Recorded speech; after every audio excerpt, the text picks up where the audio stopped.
All right, good morning, ladies and gentlemen. Thank you, Khalid, for the opportunity to go over today's topic with everyone. And it's going to be overcoming objection, ladies and gentlemen.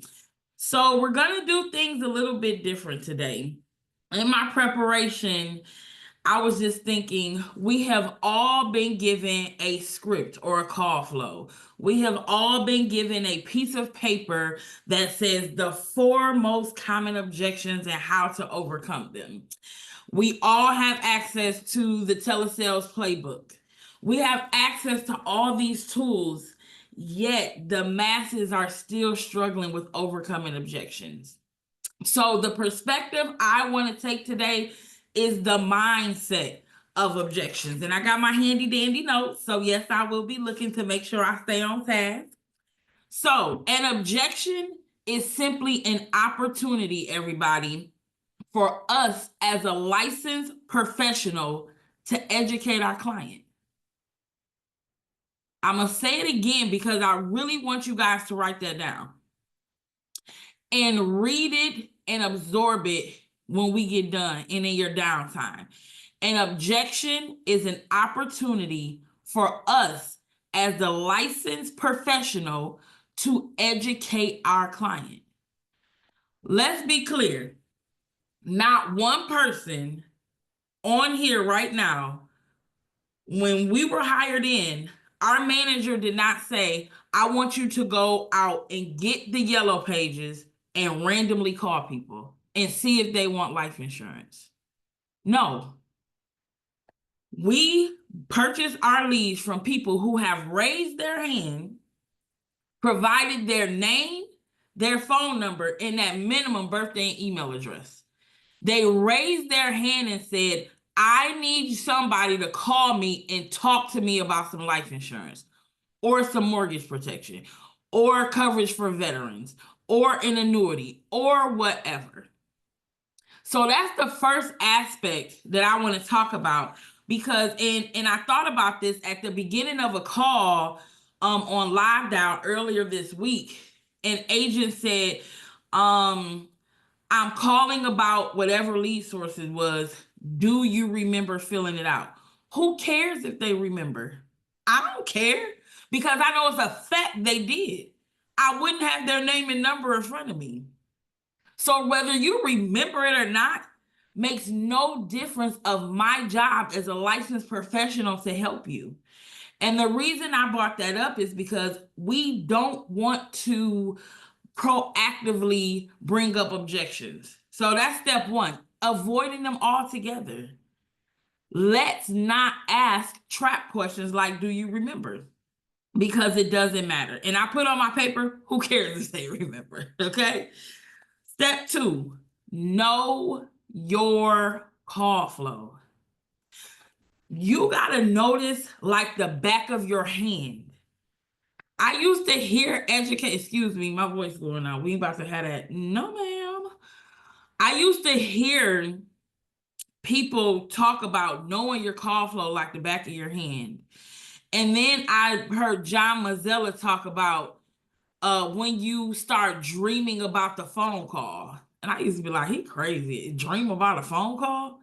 Until I dreamt about the phone call. Till I dreamt about the call flow.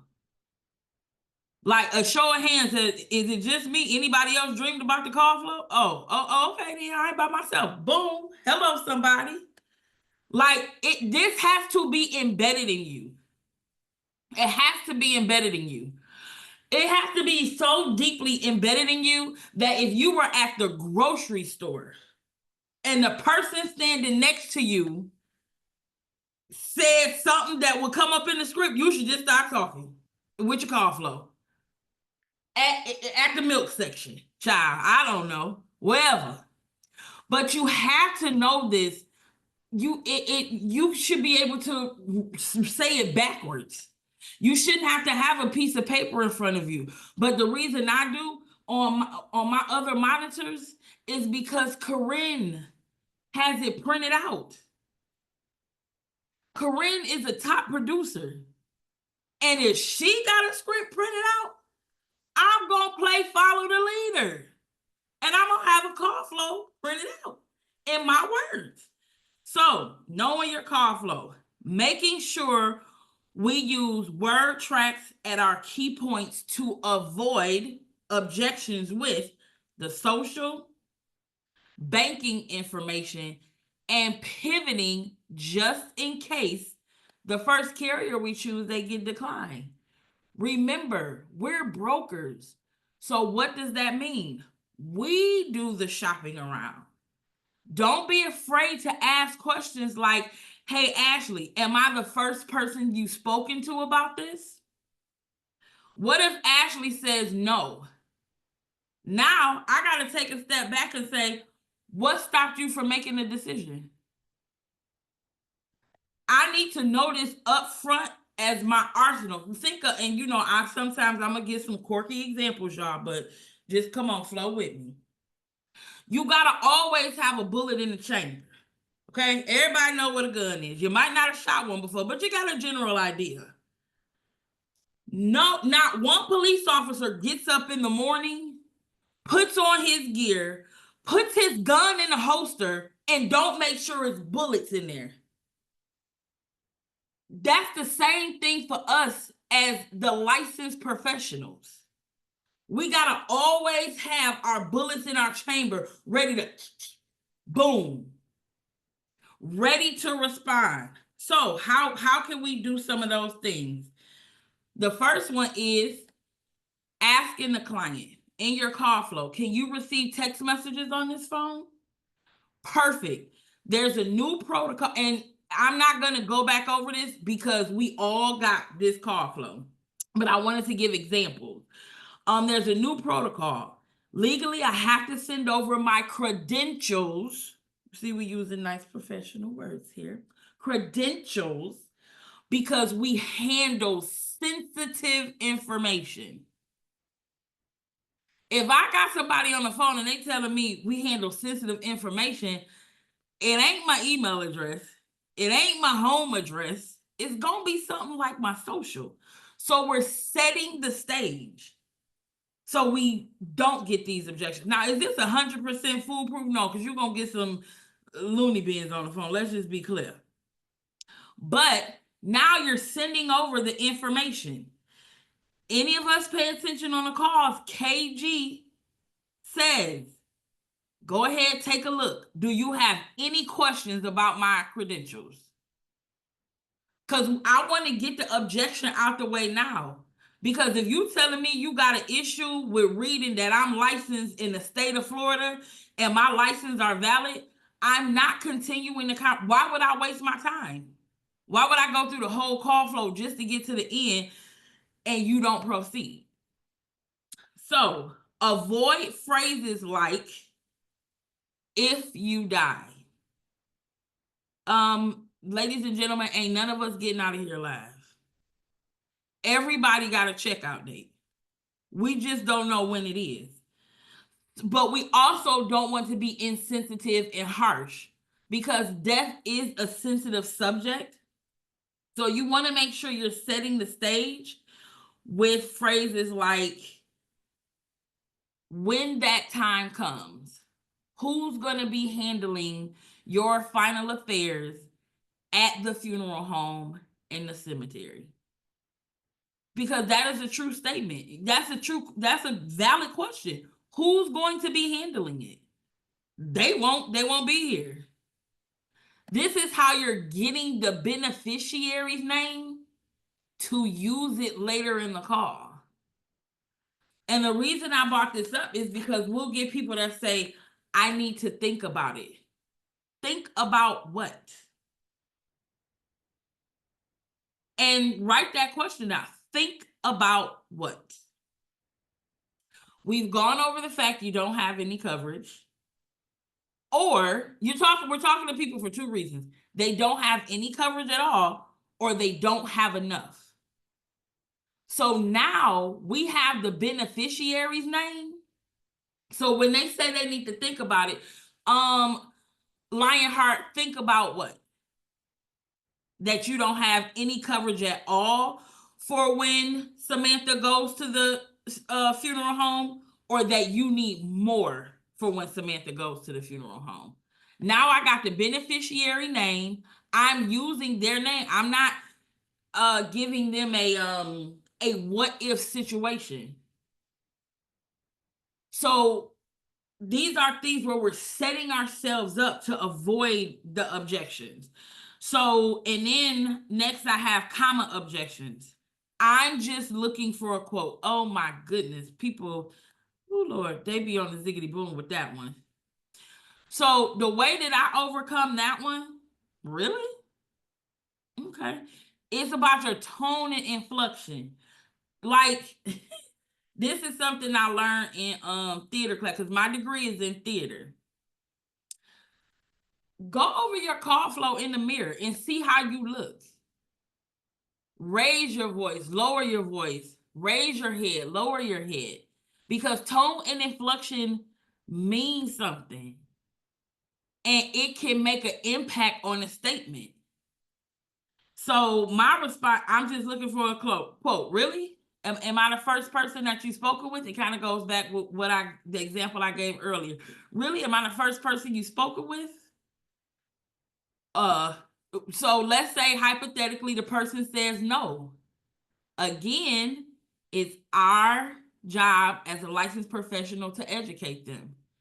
Oh, perfect. You haven't spoken with anyone yet. The good thing for you is I'm a broker. So what I'm going to do is shop around at every carrier in the state. And I'm going to find the best option that meets your needs and fits your budget. I'm overcoming the objection of I need to shop around. I'm getting it out the way. I'm educating them. I'm the shop around gal. I'm the shop around guy. I got you. I'm going to do the shopping around. And then proceeding with the call flow. And then of course, as I stated earlier, if you asking them, am I the first person? And they say yes, gotcha. I'm a broker, educating them again, and also asking them, why haven't you made a decision? Is it because of the price? Is it because of the coverage? Like, what's the reason you ain't made a decision yet? And one thing that I learned listening to Kali on the phone is when people say, oh, it's because of the price. Well, you know what, Mr. Client? Not a problem. Life insurance is based upon age and health. All pricing is going to be relatively the same. So if the coverage amounts that we go over today, if you've heard it for something drastically different, you know the old saying is too good to be true.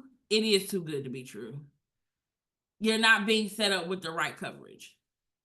Letting people know upfront, like education will allow us to avoid a lot of the objections. Okay. Knowing our call flow and our structure and being educated agents is going to help break down the barriers of a lot of these objections. And another mindset that I want us to move forward with is act like these people are your family. What would you say to your granny or your papa if you went over their house? You knew they were looking for life insurance, and you go over there and your granny or your papa said, oh, I already took care of it. I'll be like, let me see your policy right quick. No, we don't know these people, so we can't say that. You know what? Perfect. That's exactly why I'm calling. My job is to make sure you have what you think you have. It only takes about 5 minutes. How much coverage do you currently have? What's the name of the carrier? How much are you paying each month? If somebody give you kickback off of that, hey, again, listen, real quick, I just want to make sure you're set up properly. Would it make sense for us to just take 5 minutes to make sure? Or for you to get off the phone with me and that day comes and your beneficiary is stuck like Chuck? Like, I'm asking simple questions. Yes or no? Yes, no, maybe so. I gotta go. Because if you don't want to take 5 minutes just to make sure, that's on you. Possibly leaving your family stuck with the wrong coverage or not enough coverage. And a perfect example is I think it was Tuesday. I had a veteran on the line and he's paying $98 for $22,500 of coverage with AARP or something like that. But he wasn't for sure of the coverage amount. Okay, hold on. We're going to call him on the three-way. You got a copy of your policy? Yeah, I got a copy. Go get it. I didn't ask him, do you mind going to get? No, Christopher, go get the policy. Christopher went and got the policy. We called him on the three-way. Called the people on the three-way. I let the current carrier tell my client he did not have living benefits. I let the carrier tell Christopher when he passes away and it's a result of an accident, it will not double in coverage. I let them tell him that by simply asking the carrier representative questions. I didn't bash the other company. I was not rude to the customer service representative. I needed her. So I was real nice to her. By the time me and Chris got off the phone, I was going to end the call because I found him $50,000 with Mutual of Omaha for $129 a month. Christopher was not understanding that for $31 extra, he would get $27,500 more dollars in coverage. So I told him, go get a pen and piece of paper because clearly the one you're using now ain't working. So go get another one.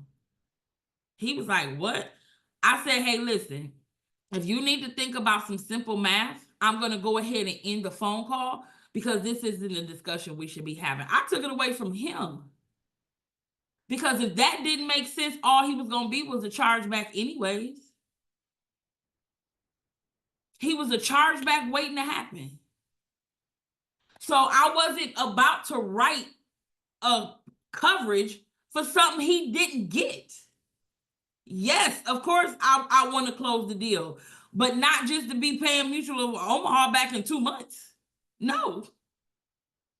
So you can't be afraid. You have to tell your client what to do. You have to. You can't hem and haw. Maybe you think. No, we got the license. They don't. They don't know nothing. We educating them. Does anybody have any questions? Oh, wait. Hold on. I had one last thing. My bad, y'all. I'm not interested. That irks my soul. I to this day, I still get irritated when people say interested. This ain't a purse, a pair of shoes, or something. Where'd Jay go? He just walked out the door.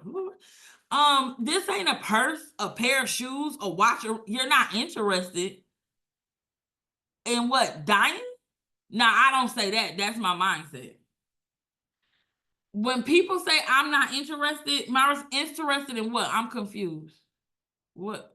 Interested in what? And I be quiet and let them explain what they're not interested in so I can know how to properly educate them. I don't answer the question for them because I need to know what, maybe they're not interested because they think they can't afford it. Maybe they're not interested because they think they won't qualify. Maybe they're not interested because they think they got all the time in the world. But I need to find out what does that statement, I'm not interested, means so I know how to properly educate them as the licensed professional to overcome that objection. So just keep in mind, y'all, talk to your clients like it's your granny, your papa, your mom, your dad, your cousin, your sister, your brother. How would you respond to your family member? Like what lengths would you take to properly educate your loved ones? And that's the lengths you should take to overcome the objections and really think about and absorb, what is the client saying?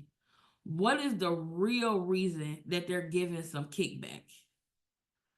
And I'll leave you guys with this before we open the floor up for any questions. I worked at Comcast for about 3-4 years, and every week we had a coaching session. And we would get dinged if we did not use active listening skills. So what does that mean? Is anybody, just by show of hands real quick, called in for your cell phone and your cable, and you are crystal clear on why you're calling in?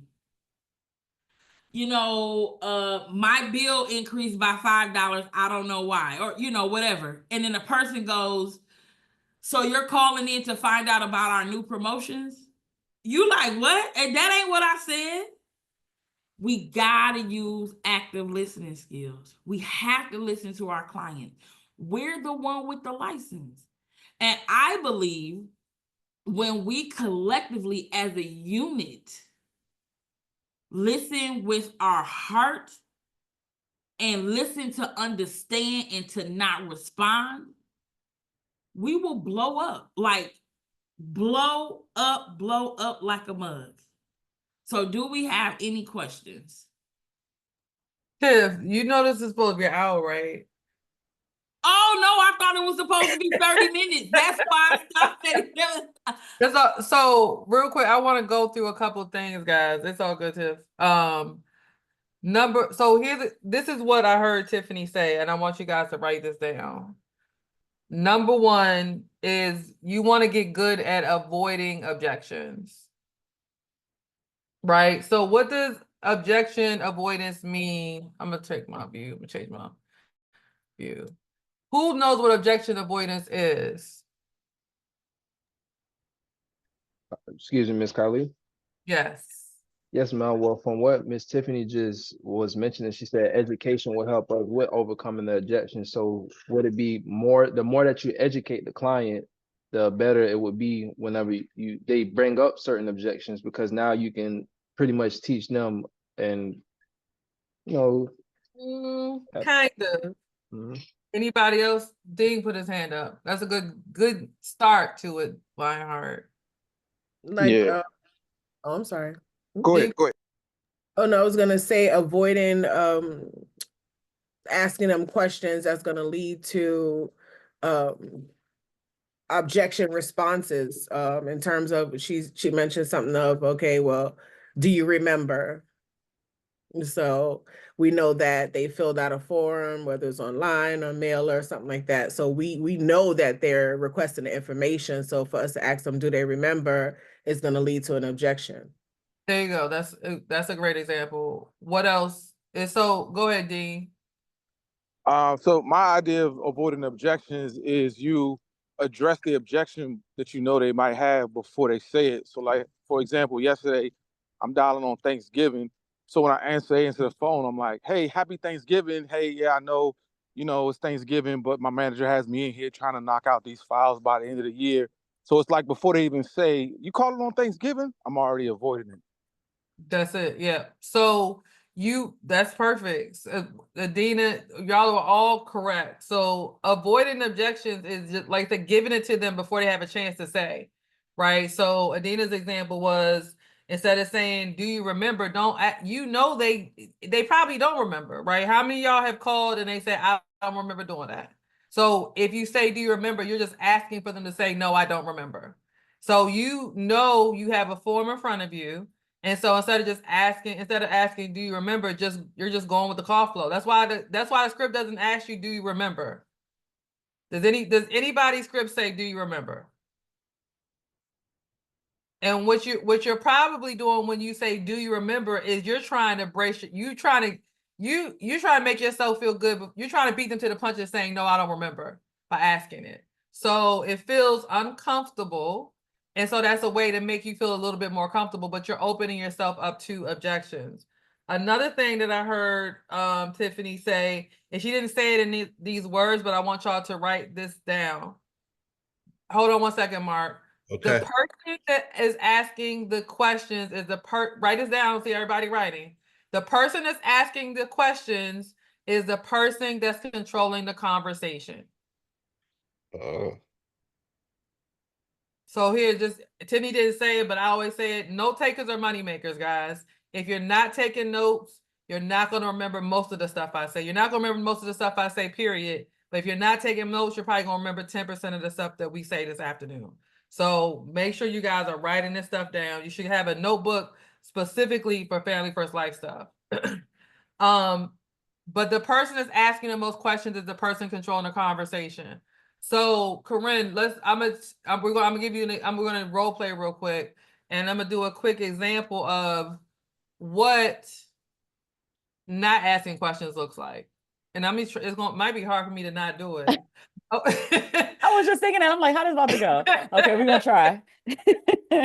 I'm gonna be the agent. So this is an example of what not to do when you're overcoming objections.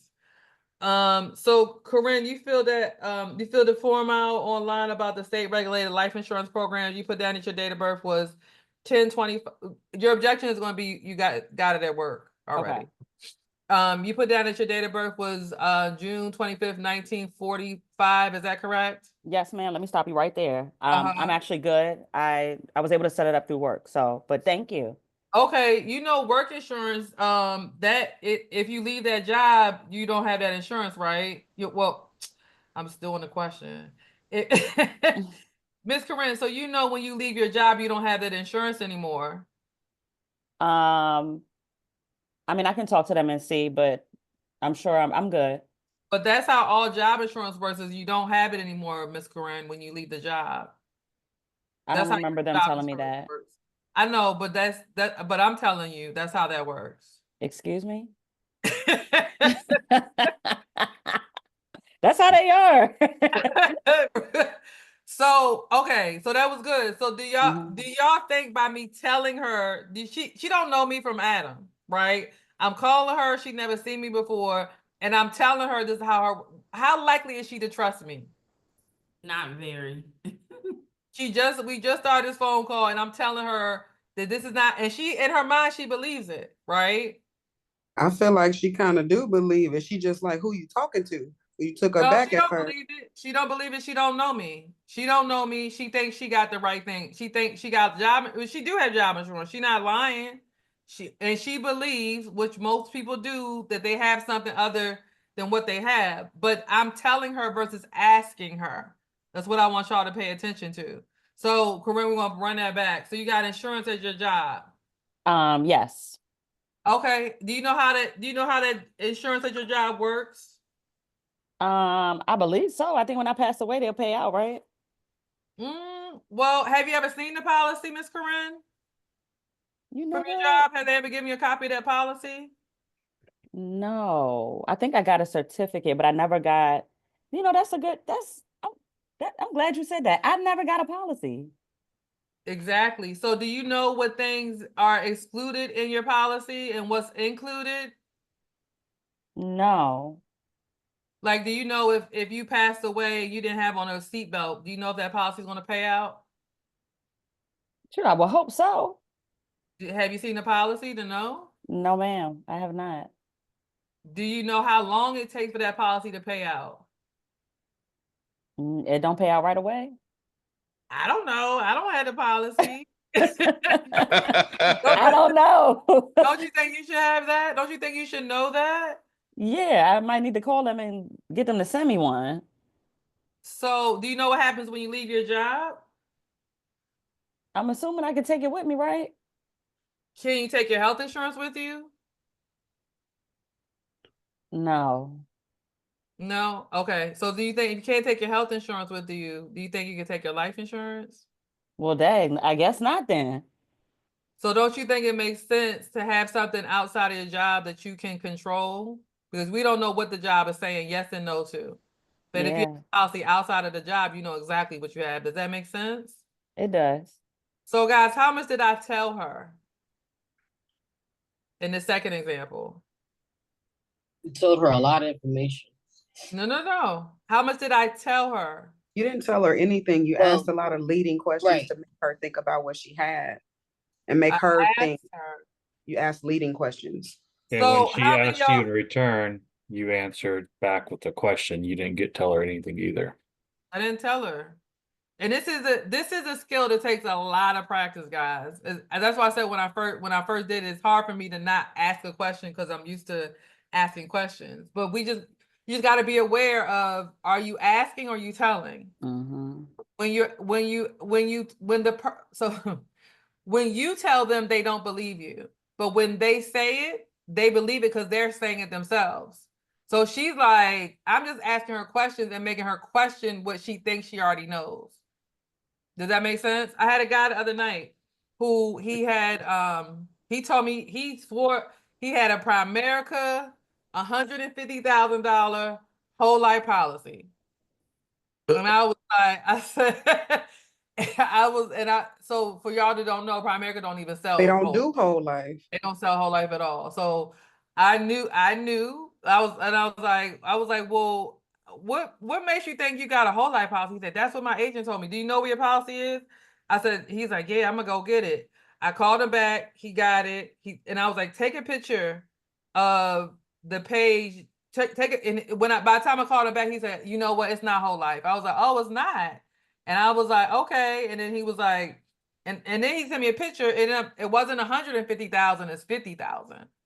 So that just goes to show, guys, these people think they have all of this stuff in their minds, and it's true. He had $150,000 Primerica whole life policy. He was like, no, ma'am, I am telling you. And I was like, sir, with all due respect, I worked for them for 6 years.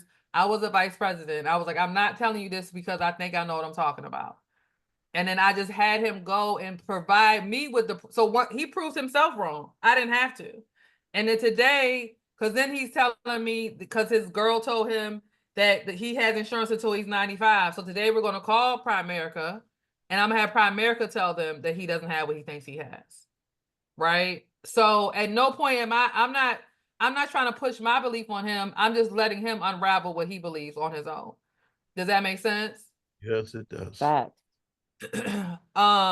So what questions do you guys have about any of the stuff that Tiffanee went over? And we're going to do a little bit of role playing with overcome objections. Go ahead, Mark. Well, before Mark goes, I want to just interject something about what Kali and KG just did. We should always remember, facts tell, stories sell. And the reason I'm saying that is, use stories that you hear leaders and other people talking about on phone calls. And I'm going to give all of us 2 of them right now. The one example, what Kali and KG just did, the work insurance. Brian Mendenhall, who is no longer with FFL, his aunt was a top executive at whatever company. She worked for the government. She had a good government job. Oh yeah, that good job. She got sick with cancer and could no longer work. Because she was not an active employee, when she passed away, she got none of that money. So work insurance is just that. It works when you work there. Use that story. You ain't got to know Brian Mendenhall personally. My colleague had an aunt who had work insurance, and she got sick with cancer and could no longer work. And unfortunately, when she passed away, she wasn't an active employee and she got none of her money. Let's make sure something like that doesn't happen to you. And it's not just if you get sick and pass away, but if you no longer work there. 9 times out of 10, the coverage can't go with you. And then another story is about living benefits. There was a client who was diagnosed with a terminal illness here in the United States. The doctors gave her 12 months or less to live. She took her life insurance policy through Americo because Americo will pay out 100% of the face amount. She packed herself up, her mama and her daughter, went overseas, and a doctor overseas found a cure. Her life insurance policy saved her life. That is a true story. Use it. That will help with overcoming objections as well. A actual story. Mhm. Okay, I think Mark was next. Well, something I hear when I finally do get someone on the phone to talk to, they swear up and down they never did this. I didn't put that in. And then the dumbest thing, and I hold back telling them how stupid they sound because I like to believe that I want to hold my place on the guest list for heaven. But someone stole my phone and they must have put my okay. So someone stole your phone and they're walking down the street, putting your age, your weight, your height, whether you have I mean, come on. So listen, So how do I get past that? Because I'm this hearing is it what a lot. everybody. So the thing that Tiffany started out with having like your mindset behind overcoming objections, right? So number one, right? Every single one of us has been programmed. If you walk into a store and you go into a furniture store and you're looking for furniture, may I help you? You're like, I'm just looking. We've been trained. This is what you might be actually looking for some furniture, but your first response is say, no, I'm just looking. Nobody wants to be sold to, right? So we got to remember that number one is that people are trained to say, I'm not interested. I'm not interested. We've all done it. And we actually are looking for something. So that's number one is remember that they filled out a form. So whether they remember it or not, they filled it out at some point in time. And so we got to just stand on. We know that Tiffany said this. We didn't go through the phone book and find their name and number and email address. No one stole their phone and put in a quote for life insurance. I promise you that didn't happen either, right? Somewhere along the lines. Now, was it depending on the type of lead that they filled out? Was it a year ago? Was it 2 years ago? Depending on the type of lead, it could have been a long time ago. When somebody says, I don't remember doing that, I don't remember what I had for breakfast yesterday either. Like that's a real thing, right? Do you remember what you had for breakfast last week? Or do you remember what you had for lunch last Wednesday? No. So some of these people fill out forms so much they don't know, but our job, so we're trying to overcome the objection. We're not going to get everybody, right? But the key is at least addressing that and not just saying, okay, you don't remember? All right, on to the next person. We got to at least try to overcome it. And that's why that question, oh, I'm not interested anymore. Okay, so do you think you don't qualify or you think it's going to be too expensive? Some people, when they say they're not interested, it's not because they're not interested. It's because they got turned down a bunch of different times and they don't want to have to go through this process again. Right? Some people might have gotten a quote from some agent that didn't know what they're doing and gave them a $300 quote and they can't afford it. Right? But we're just digging, asking a couple more questions, Mark, to see if we can get them to remember. Okay, so do you think somebody might have filled this out for you looking for insurance for you? Someone that loves you. You know, I had a guy the other day. I know he just filled the form out because of the type of leads that I bought. And he's telling me he did not fill it out. Sir, you just filled this out. No, I didn't. I did not. Someone did. And I said, do you think it might have been a loved one? Well, I don't know. Somebody put your email address. They said here that you were in the military. It says here, this is your date of birth. Like, how do you think I got all this information? He still didn't move forward, but I just asked him some other questions. So we're just trying to dig a little bit deeper to see if we can get them to move forward. That's it. But everybody that we call is not, let's be clear, guys. Most of the people that you call are going to say no. We are looking for the people that are going to say yes, period. Like that's just a part of the game. We are sorting through a bunch of BS. Is really what we're doing. We're sorters. Okay, yes, no, maybe. We're just looking for people that are looking for us. And we got to ask questions sometimes to get them to remember what they were looking for. No, we're not calling them talking about, hey, do you want to buy a new home? We're talking about something that people don't want to talk about, which is dying. Like, let's be clear. Like, we're not talking about anything fun. So nobody wants to talk about life insurance. They don't want to be thinking about when they die. They want to act like it's not happening. That's why we're getting people that are 60 and 70 years old filling out these forms because they haven't thought about it their entire life. And now now they're thinking about it, but they still act like they don't want to think about it. What other objections, guys, do you get that you feel like you struggle with? That one. I had Alright. one on Wednesday. I think I called and I think it was like a relative of the lead or the client, and they said that they don't need life insurance anymore, and they hung up on me. Is there anything we could have done about that, Israel? No, no, I didn't have time It's to. not if they hang up on you and you don't even get a chance, there's nothing we can do. Okay. And that's probably that's probably an exception versus something that's going to happen on a regular basis. So guys, you're going to get, I'm not interested. I didn't fill that out. And y'all should be writing this down. And I already took care of it. I'm not interested. I didn't fill it out. I don't remember filling it out. I already took care of it. That really, Corinne, is there anything else? Tiffany, is there anything else? Like that really is the main one. They may sound a little bit different, but it's really just 3 things.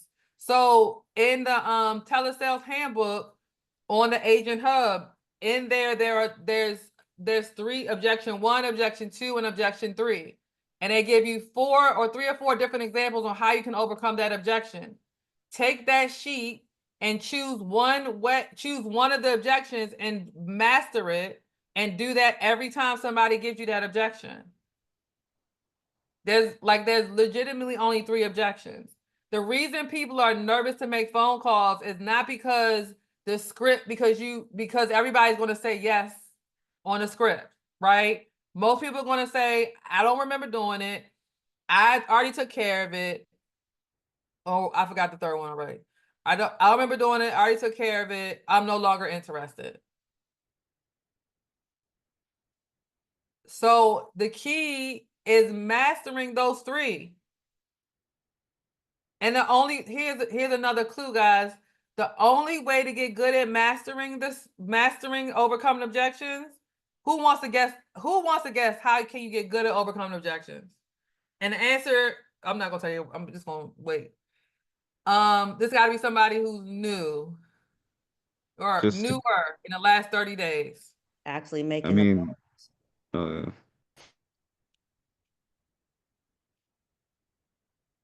Probably Would you just to get rejected and just not respond to the rejections as a negative, but just on opportunity to go to strengthen yourself against it. You know, I mean, you become numb to the the rejections.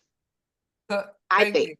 Sabrina said the same thing. The only way to learn how to overcome objections, guys, is to get on the phone, make phone calls, and get objections. And get on the live dials, not do it by yourself. Because some of you all think you want to master this on your own. Kevin, I got to call Kevin every single week till we got somebody new. Yes. Are they going to figure out how to make this, how to become good on the phones by themselves? You don't have to go into the whole story. Yes or no? No. No. So if you think, guys, you're going to figure this out on your own, and your sister, your mama going to be like, oh, that sounds good, baby. They can't help you because they've not done this before. So the way to get good at this is to get your butt kicked. Right, Israel? yes. There's no, and guess what, guys? This is going to be uncomfortable. This is not going to feel, it does not feel good to get on the live dials, unmute yourself, and be open to feedback. But I bet you if I ask Adina, who has been getting feedback and getting her butt kicked, could she have accomplished her first 2 sales without being on the live dials? Adina's frozen. No, she's not. Adina, can you hear us? I can hear you. Okay. Yeah, I've been getting whooped. And I love it. It's okay. on the live dials, just listening to everyone, you get to hear everyone's perspective and how they handle objections. And they're quick, they sharp with it. And you get to pick up with your scenario. And I'll just give an example. I was finding that when I was calling certain leads, the women would answer the phone and it's like, what you want to talk to my husband about? You know, they get a little snippy or have a little attitude about it. And that was an objection. I saw it was starting to be an objection. And the guys were telling me, that were on the live dials, you know, Corinne was telling me as well, Erica, they were like, well, when you talk to the wife, let them know that perhaps their husband filled out the form to leave something for them.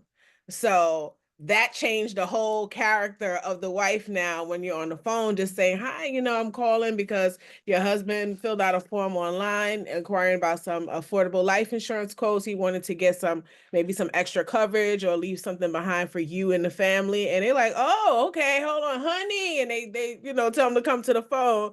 I had one wife that was just like, I know that's a lie. He don't want to leave me nothing, you know. So it takes away that barrier. And then I've heard like some of the guys they I think experience with the women, the guys as well. the big thing is that, like that one call, you wouldn't have closed it without being on. That's why I want people to hear. I think you missed my question a little bit. I'm sorry. If you were on the live dial, if you were not on the live dials, your first sale, would you have made your first sale? No. So on the live dials with the sale that I had, I'm talking on speaker, but I had the Bluetooth in my ear. So I'm listening for whoever is listening to me to critique me or help me out. They feel I'm getting stuck or I'm frozen in that moment. They like, tell him this or say this, say that, ask this question, say that. Hold on, you're on the phone with your product specialist. So they're guiding me the whole entire way throughout the sale. So that last call, we were on the phone for almost an hour, 45 minutes. You know, and just for someone alone to have that patience is showing you that they actually want the product. You know what I mean? Because most people would hung up, oh, this taking too long. You said 10 minutes, you said 15 minutes. They would have hung up, but they actually wanted the product and we're trying to work with them.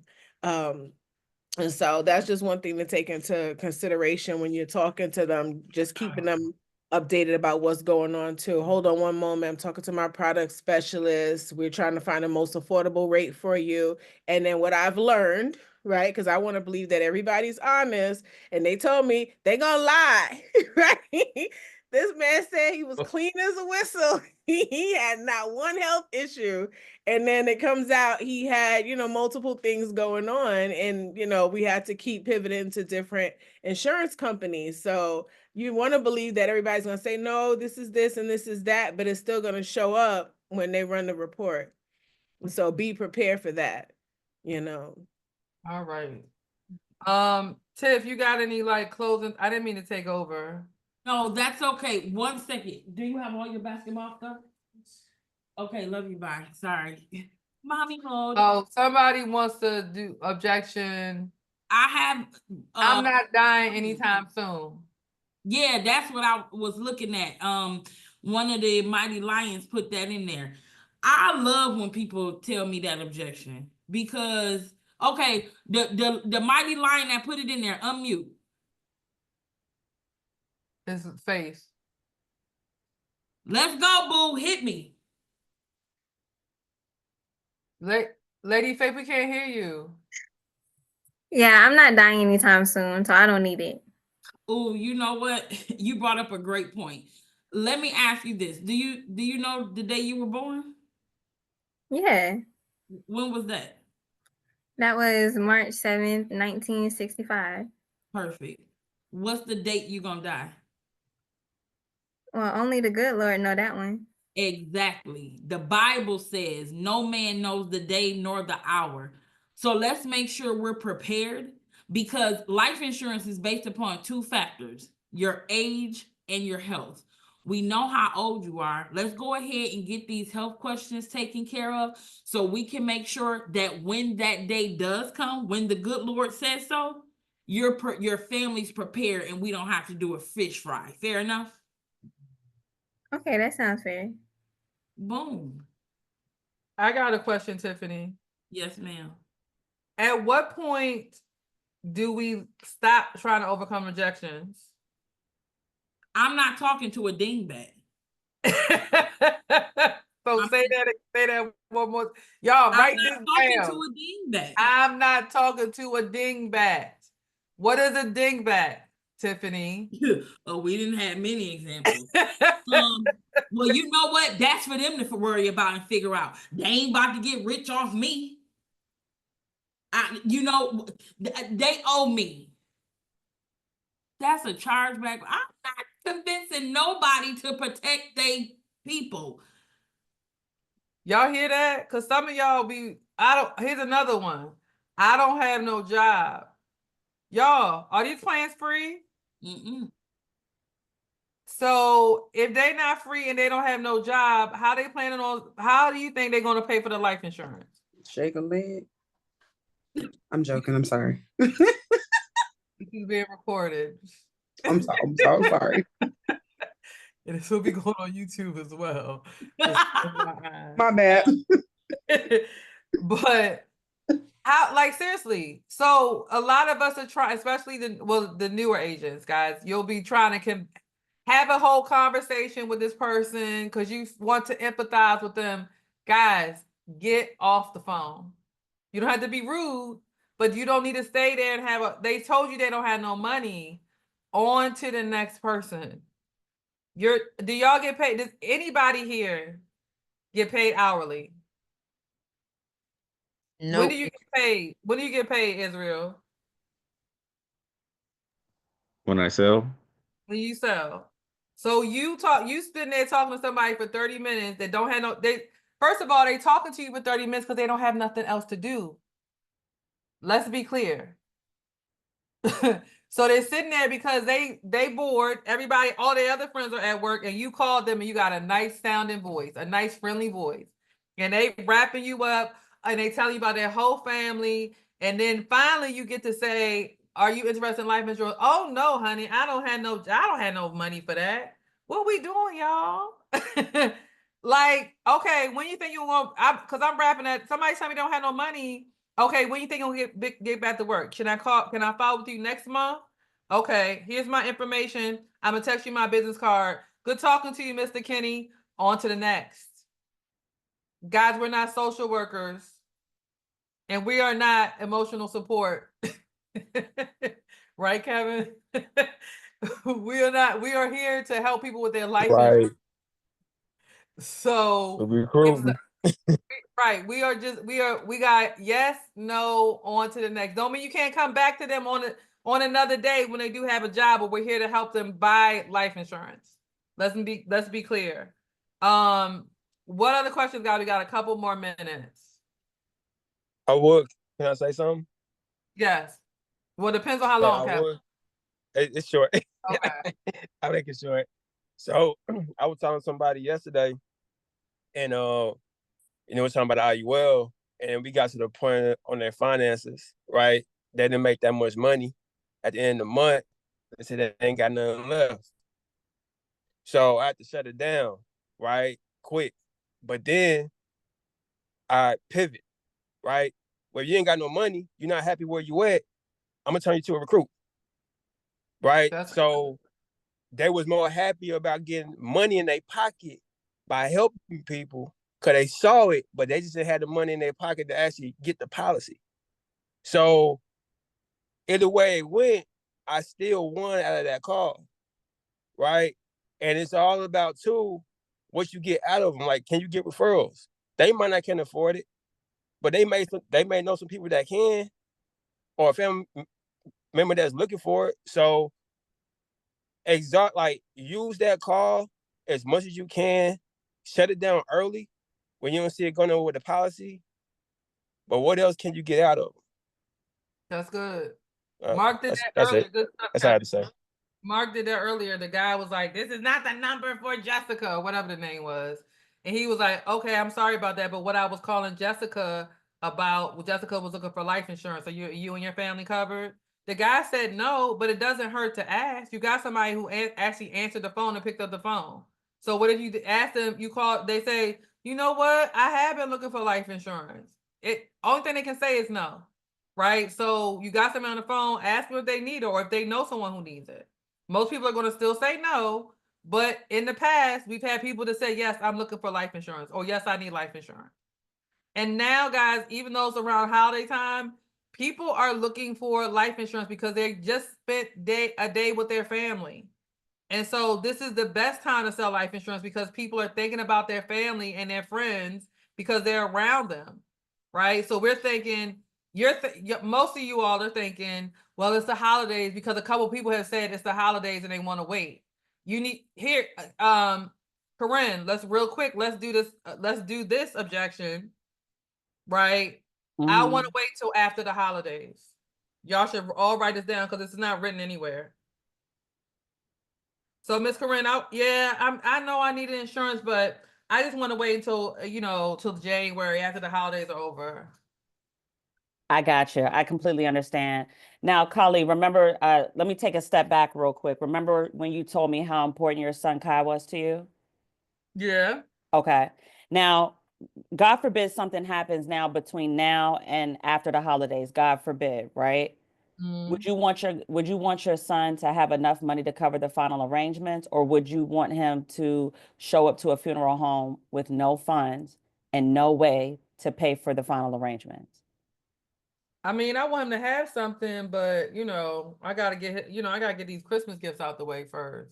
I understand. I know you're going to be doing a lot of shopping, getting a lot of gifts, right? Yeah, because I got my son, my grandchildren. Okay. Let me ask you a question. Do you think you can take one of those gifts and not get that out of all the gifts you're going to buy and make it the biggest gift and give it to Kai, which is life insurance? That was good, y'all. So Corinne painted me into a corner because she said you're going to be buying a lot of gifts, right? And I was like, So she just used all the information that I just gave her. Did she tell me, guys, or was she asking me questions?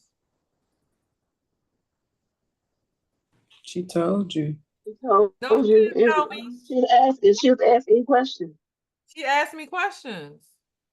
She asked me, am I going to be buying a lot of presents? She asked me, remember when you said you needed to take care of Kai? Like, she was asking me. She didn't tell me anything. I told her that, yes, I'm buying a lot of presents. And then she asked me, what if you took one of those presents and got life insurance to make sure your son was taken care of? She made the insurance policy a big present. Yep. So guys, let's use the same thing because you're going to get people that say, I want to wait till after the holidays. My question would be, so Miss Corinne, if you want to wait till after the holidays, what's going to happen next Christmas? Are you going to be able to afford a policy next Christmas? Because the holidays are going to come every year. How's that going to work when next Christmas comes? And the birthdays and all those other things? I'm going to just have to try to figure it out. Okay, so here we're going into idiot territory a little bit. So Corinne, is this something that is important to you? Like, how important is this for you and your son? I mean, it's important. I just, I don't have the money to pay for it today. I got you. I didn't say anything about paying today, Miss Corinne. We can actually post-date the payment. Not till January, but we can post-date the payment. When's the next time you get paid? I think 2 weeks from now. Oh, you just got paid today? Mm-hmm. You spent all that money already, Miss Corinne? I know I need to do better. Okay, so this sounds like this is something that's important because you told me you had a son and something happened to you today or tomorrow. You said he wouldn't have nothing because he's like 10 or 11, right? Yeah. Yeah. So let's go ahead and get this taken care of now. We don't have to put anything big in place, but at least if something happened to you and you didn't make it to next year, your son has something to take care of the final expenses for you. Does that make sense? It does. So guys, we got to run because it's on time. Does anybody else have any other questions?